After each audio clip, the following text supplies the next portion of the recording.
Assalamualaikum warahmatullahi wabarakatuh. Sebelum kita mulai perkuliahan hari ini, kita coba berdoa dulu untuk kelancaran dan keberkahan perkuliahan pada hari ini. Al-Fatihah.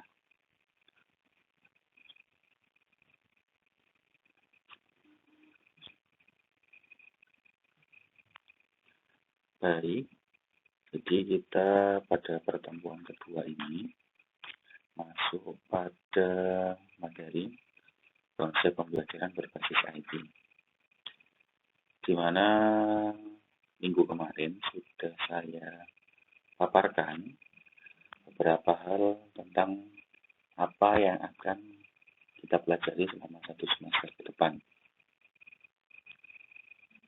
Dalam hal ini kita coba masuk dulu ke konsep pembelajaran IT sebelum ke langkah lebih jauh gitu ke materi-materi selanjutnya.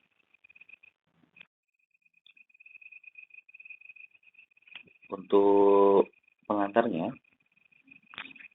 posisi kita saat ini berada pada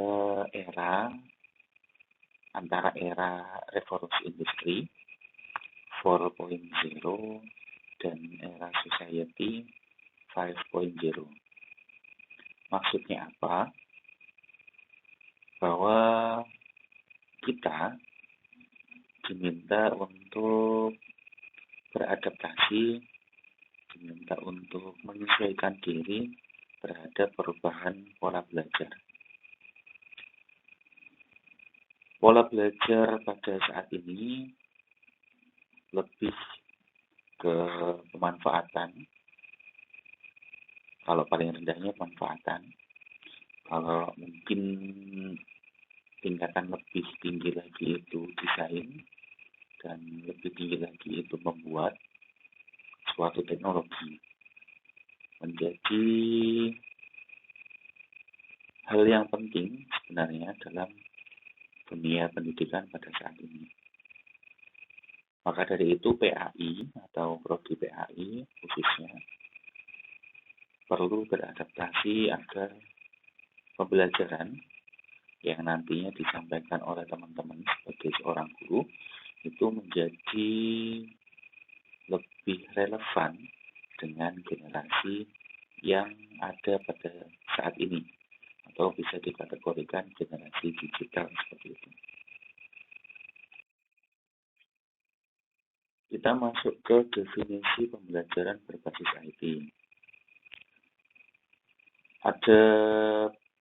Sebenarnya ada beberapa hal, tapi mungkin saya persingkat aja di sini. Jadi pemanfaatan perangkat digital baik berupa hardware atau software, kemudian aplikasi dan internet ini sebenarnya difungsikan untuk mendukung proses pembelajaran, di mana ketiganya, perangkat digital, aplikasi, dan internet ini nantinya diintegrasikan dalam pedagogi dan konten yang ada dalam pembelajaran. Kalau misalkan disingkat namanya IPEK seperti itu. Contoh dari aplikasi atau perangkat digital yang sering kita temui bersama dalam kegiatan pembelajaran, yaitu ada yang namanya Google Classroom, kemudian e-learning, video pembelajaran, dan aplikasi-aplikasi lain yang berhubungan dengan keagamaan ataupun dengan pembelajaran. Masuk ke karakteristik pembelajaran berbasis IT, di mana karakteristik yang pertama yang harus dimiliki pembelajaran berbasis IT, yang pertama adalah interaktif dan berbentuk multimedia, atau bisa dibalik gitu ya, multimedia interaktif, di mana multimedia ini terdiri dari banyak hal bisa jadi video, kemudian ada audionya, kemudian bisa di pause, kemudian ditampilkan sesuatu yang lain, bisa berinteraksi dengan penggunanya, barangkali seperti itu, multimedia interaktif namanya. Kemudian karakteristik yang kedua yang bisa dimiliki atau di dalam pembelajaran IT itu ada namanya akses fleksibel. Nah, akses fleksibel ini dalam artian bisa digunakan di waktu apapun atau anytime, kemudian di tempat manapun atau anywhere. Yang ketiga, pembelajaran berbasis IT ini berbasis kolaborasi ya. Kolaborasinya kemudian berbentuk juga komunikasi berupa komunikasi digital. Kemudian yang terakhir, menyediakan sumber belajar yang luas, di mana sumber belajar ini seperti di poin 2 tidak hanya berpaku kepada suatu waktu atau satu tempat saja, tetapi bisa diakses kapanpun dan dimanapun. Kita masuk ke urgensi IT dalam pendidikan Islam. Yang pertama, IT nantinya peran pentingnya itu dapat menyebar luaskan nilai Islam atau pendidikan Islam lebih luas melalui dakwah digital misalnya, atau pembelajaran PAI melalui digital. Kemudian membantu pemahaman penguasaan materi baik berupa Al-Quran atau hadis atau mungkin akidah, kemudian fikih dan lain sebagainya, menggunakan aplikasi. Selanjutnya, media belajar nantinya akan terasa lebih menarik sehingga mungkin minat belajar siswa akan tergugah melalui itu. Dan yang terakhir ini harapannya bisa menumbuhkan literasi digital yang islami atau bisa dikategorikan masuk ke dalam literasi pembelajaran PAI yang bisa dibuka di manapun dan kapanpun. Nah, sekarang masuk ke peran IT dalam PAI ya. Mungkin pada zaman dahulu, guru hanya perannya itu sebagai pemberi materi atau pemateri utama, seperti itu, bisa dikatakan seperti itu.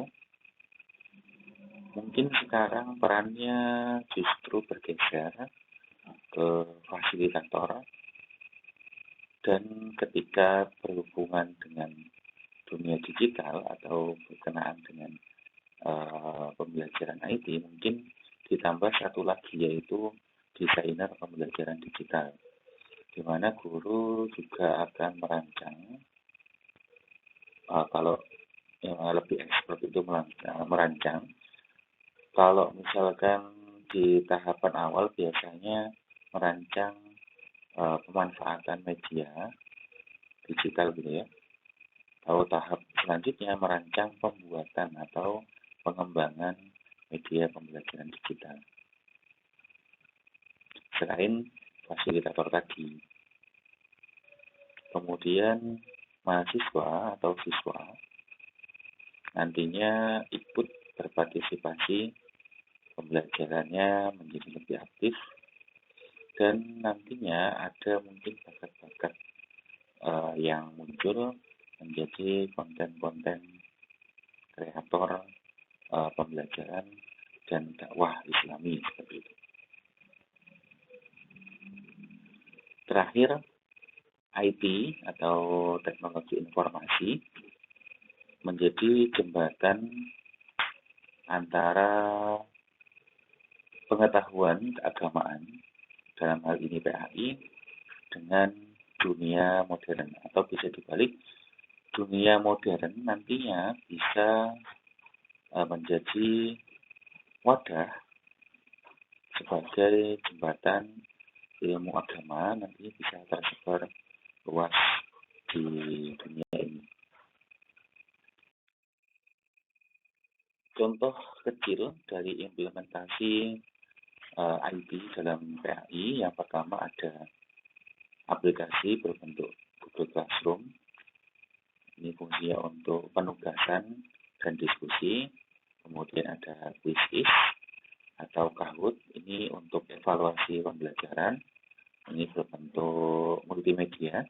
Kemudian Canva bisa berupa poster, selebaran, atau mungkin flyer untuk pembelajaran atau bahkan untuk dakwah, gitu ya. Kemudian aplikasi yang lain, atau mungkin teman-teman bisa akses sendiri di HP-nya, mungkin ada NU Online, kemudian Al-Quran Digital, kemudian kalau di Genggong itu biasanya Munjiat, dan yang terakhir ada podcast dakwah Islami seperti itu ya, atau konten-konten bernuansa Islami di mana mahasiswa atau siswa yang mempunyai bakat di bidang itu nanti bisa mengembangkan bakatnya, karena memang digital atau IT sekarang itu lebih ke online, jadi akan lebih bermakna jika ada dokumentasi atau mungkin memang sengaja buat video gitu ya, atau yang lain, dan bisa ditayangkan di platform online sehingga bisa dibuka kapanpun, dimanapun, seperti itu.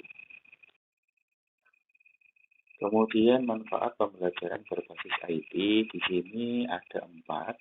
Yang pertama, meningkatkan motivasi belajar. Jelas ya, harapannya ketika ada media atau media pembelajaran baru, siswa menjadi lebih tertarik, karena memang ketika siswa itu sudah dihadapkan dengan media yang klasik seperti biasanya, proyektor, kemudian hanya presentasi gitu aja, mungkin sudah agak bosan. Tetapi kalau misalnya nanti teman-teman akan bisa menyampaikan materi menggunakan multimedia yang bisa interaktif, jadi ada memunculkan sesuatu yang baru, kemudian berwarna, maka siswa kemungkinan besar akan naik gitu ya motivasi belajarnya. Minimal pengen belajarnya itu nambah. Yang kedua, memperluas akses sumber belajar Islami, di mana bisa diputar atau mungkin diklik gitu ya, kemudian muncul videonya kapanpun dan dimanapun secara luas, aksesnya tidak sempit gitu, bisa ditonton kapanpun gitu. Kemudian mengembangkan kreativitas siswa atau mahasiswa dan mempermudah penilaian serta monitoring. Ini manfaatnya dari pembelajaran berbasis IT. Kalau poin keempat ini mungkin bisa kita maksimalkan di aplikasi yang ada di kampus kita, jadi sudah di-upgrade aplikasinya. Sekarang teman-teman juga bisa mengakses gitu ya, punya akun masing-masing adlink dari Sevima gitu ya. Nanti teman-teman bisa mendapatkan materi di situ per pertemuan. Kemudian kalau misalkan Bu dosen mau menyelenggarakan kelas online atau kelas daring, di situ sudah terhubungkan oleh Zoom atau Google Meet.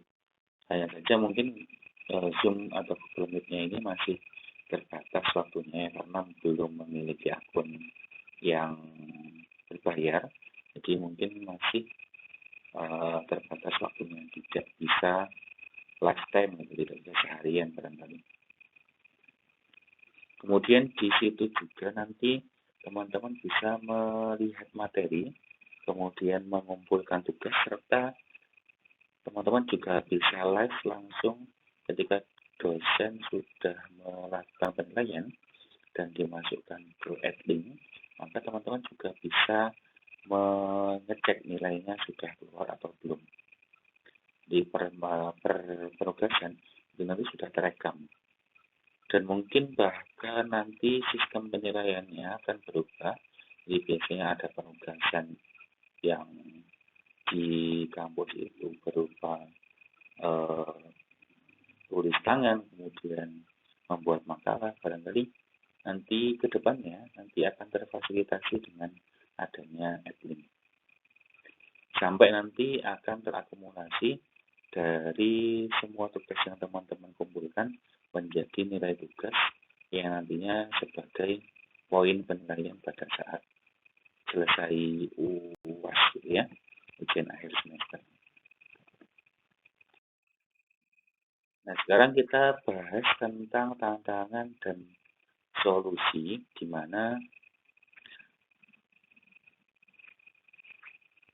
sebagai pengguna produk baru, anggaplah seperti itu, maka ada beberapa hal yang mungkin setuju atau mungkin tidak setuju di dalam penggunaannya. Mungkin tantangan terbesarnya adalah karena pada daerah kita ini masih ada kesenjangan antara kota dan desa, jadi mungkin keterbatasan jaringan menjadi poin utama yang akan menjadi tantangan ke depannya. Mungkin di daerah bawah seperti Raksan, Pajanakan, Paiton, mungkin akses internet sudah mudah karena sebagian besar sekolah dan kampus gitu ya sudah memiliki atau memasang wifi dan koneksinya juga lancar, ataupun dengan provider yang teman-teman miliki bisa berjalan dengan baik di daerah bawah. Kalau berjalan agak ke atas sedikit, mungkin ke daerah Tiris atau ke Bukil, maka teman-teman juga akan mengalami kendala di mana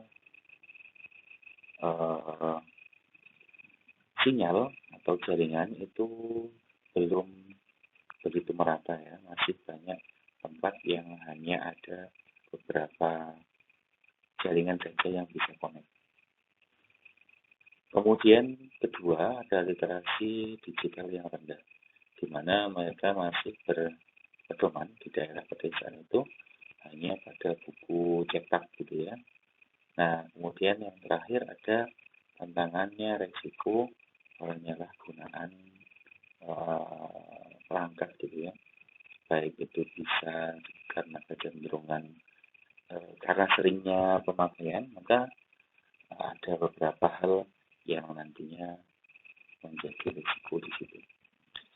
Solusinya karena mungkin keterbatasan jaringan, bukan pelatihan dulu, tetapi memang harus dibenerin dulu jaringannya.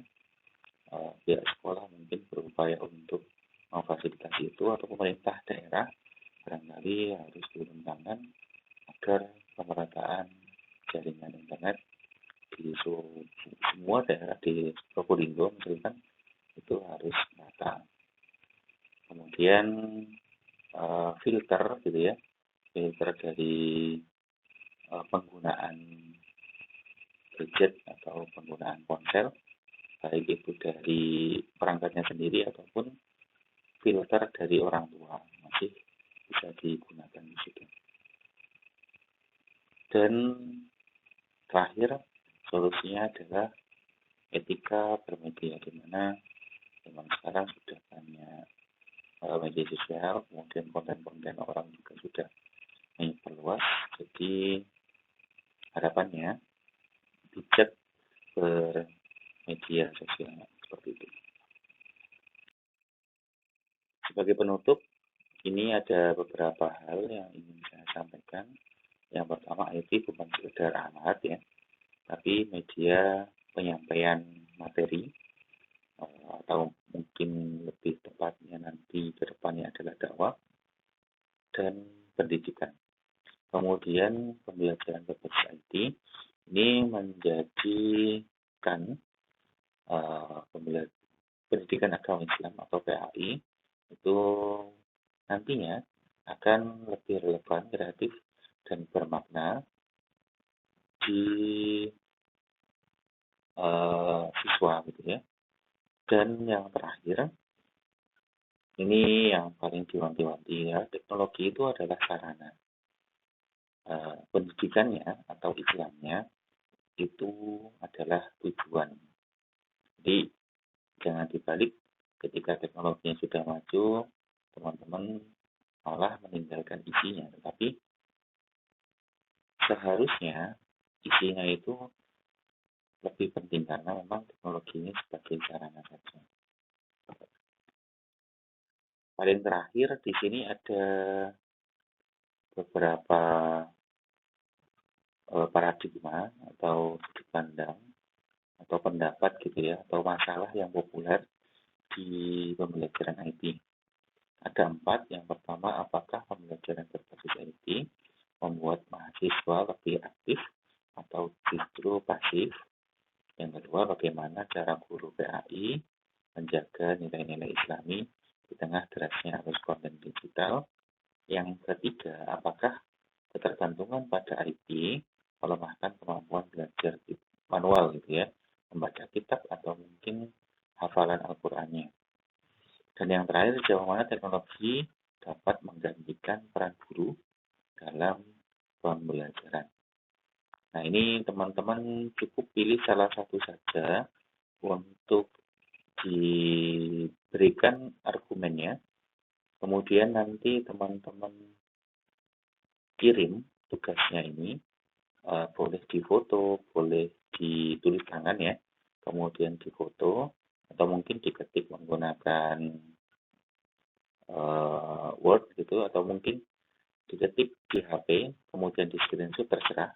Teman-teman nanti kumpulkan di link penugasan PAI masing-masing gitu ya, masing-masing kelas, silahkan. Sudah saya siapkan di situ, kemudian teman-teman tinggal dikirim saja. Nanti akan saya update siapa yang belum mengirimkan dan siapa yang sudah mengirimkan berkala. Untuk pengumpulannya setelah materi ini selesai, silakan sampai pada jam 23.30 malam nanti. Silakan dikumpulkan. Siapapun yang hadir hari ini atau bahkan yang tidak hadir hari ini, tolong didaftari untuk segera mengumpulkan. Ini sebagai uji coba juga untuk aplikasi baru, apakah memang benar bisa beroperasi dengan baik atau memang butuh penyesuaian, biar nanti akan kami laporkan jika ada gangguan kepada pengembang seperti itu. Bisa dipahami ya teman-teman, jadi tugasnya adalah menjawab salah satu saja dari 4 pertanyaan ini dengan argumen masing-masing. Teman-teman tidak perlu mencari sumber di mana-mana, cukup argumennya teman-teman, menurut teman-teman seperti apa. Tidak usah pakai ChatGPT, tidak usah pakai AI yang lain, cukup teman-teman berpendapat di situ, menuliskan di dalam satu lembar kertas atau satu lembar Microsoft Word, kemudian dikirimkan pada aplikasi Edlink pembelajaran berbasis IT.